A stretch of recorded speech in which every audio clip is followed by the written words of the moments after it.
একদম শুরুর মানটা মানে যেটা একদম সর্বনিম্ন মান মিনিমাম যে ভ্যালুটা সেটা নেই, এবং যেটা সর্বোচ্চ মান মানে এটা ম্যাক্সিমাম মান সেটা নেই। 8 থেকে 2 বাদ দিবা, তাহলে দেখো কয়টা হয়, 6টা হয়। বাট আমার তো সংখ্যা আছে কয়টা, 7টা। এই জন্য 7 মিল করতে আমরা কি করি, একটা বেশি যোগ করে দিই। এই হচ্ছে আমার পরিসরের জন্য সর্বনিম্ন মান বের করতে বললে আমরা এইভাবে করে ফেলতে পারি। পরিসর মানে কি ছিল, পরিসর মানে হচ্ছে এখানে কতগুলো ডাটা আছে, রেঞ্জ, রেঞ্জটা কত। তাহলে এই রেঞ্জটা হিসাব করার জন্য আমরা যেটা করি, আমরা একদম শুরুর মানটা মানে যেটা একদম সর্বনিম্ন মান মিনিমাম যে ভ্যালুটা সেটা নেই, এবং যেটা সর্বোচ্চ মান মানে যেটা ম্যাক্সিমাম মান সেটা নেই। পরিসর হিসাব করার জন্য আমরা একদম মিনিমামটা নিই আর ম্যাক্সিমামটা নিই। তাহলে মিনিমাম আর ম্যাক্সিমামের মধ্যে কতগুলা ডাটা আছে জাস্ট এটা হিসাব করি। তাহলে ম্যাক্সিমাম থেকে আমরা মিনিমামটাকে বাদ দিই, তাহলে আমরা বলতে পারি কতগুলা ডাটা আছে। বাট এখানে একটা মানুষ বেশি বাদ পড়ে যায়, সেটা হচ্ছে মিনিমাম নিজেই বাদ পড়ে যায়। এই জন্য আমরা একটা মানুষের জন্য জিনিসটাকে যোগ করি। এই ব্যাপারটাকে একটু ছোট্ট করে আইডেন্টিফাই করে বলি। দেখো, ফর এক্সাম্পল, তোমার কাছে 2 থেকে 8 অব্দি অনেকগুলো সংখ্যা আছে। সবগুলো সংখ্যা হচ্ছে 2 থেকে 8 এ।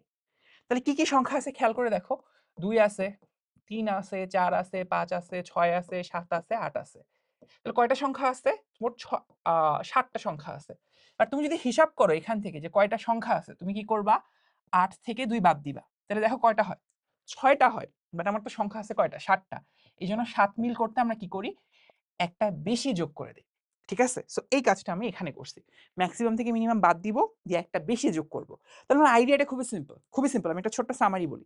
সামারি হচ্ছে আমার কাছে অনেকগুলা হচ্ছে অশ্রেণীবদ্ধ ডাটা আছে। আমি কি করব, এটাকে শ্রেণীবদ্ধ বানাবো। কিভাবে করব, আমি প্রথমে ঠিক করে নিব আমি যখন শ্রেণীবদ্ধ করব প্রত্যেকটা শ্রেণীতে বা প্রত্যেকটা কলামে আমি কয়জন করে মানুষ ঢুকাবো।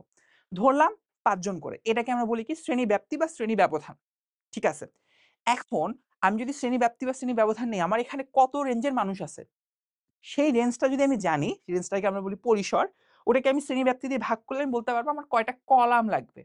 বাট রেঞ্জটা আমি কিভাবে হিসাব করব, রেঞ্জ হিসাব করার জন্য আমি সর্বোচ্চটা থেকে সর্বনিম্নটা বাদ দিয়ে দিব, ওটা থেকে জাস্ট এক যোগ করব। করলে আমি পরিসর পাবো, পরিসরটাকেই জাস্ট শ্রেণী ব্যাপ্তি দিয়ে ভাগ করলে কি পাবো, শ্রেণী ব্যবধান, শ্রেণী সংখ্যা পাবো। জিনিসটাকে আসলে একটু আমরা অন্যভাবে দেখি। দেখো, আমরা এতক্ষণ ধরে একটা ফর্মুলা দেখলাম। আমাদের ফর্মুলা ছিল যে পরিসর জিনিসটা কি, পরিসর জিনিসটা হচ্ছে রেঞ্জ। পরিসর জিনিসটা হচ্ছে বেসিক্যালি তোমাকে যে ডাটাগুলো দিছে সেটা কত রেঞ্জের মধ্যে আছে, ওখানে কতগুলো সংখ্যা আছে। তাহলে এই পরিসর হচ্ছে কত, দেখো আমরা জানি পরিসরের ফর্মুলা হচ্ছে ম্যাক্সিমাম ভ্যালুটা থেকে আমি যদি মিনিমাম ভ্যালুটা বাদ দিই আর এক যোগ করি, সেটা হচ্ছে আমার পরিসর।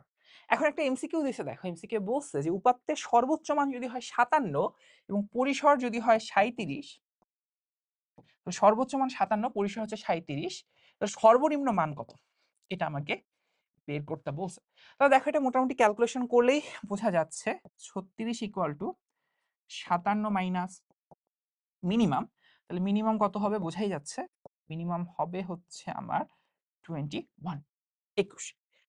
এই হচ্ছে আমার পরিসরের জন্য সর্বনিম্ন মান বের করতে বললে আমরা এইভাবে করে ফেলতে পারি। ঠিক আছে, সিম্পল।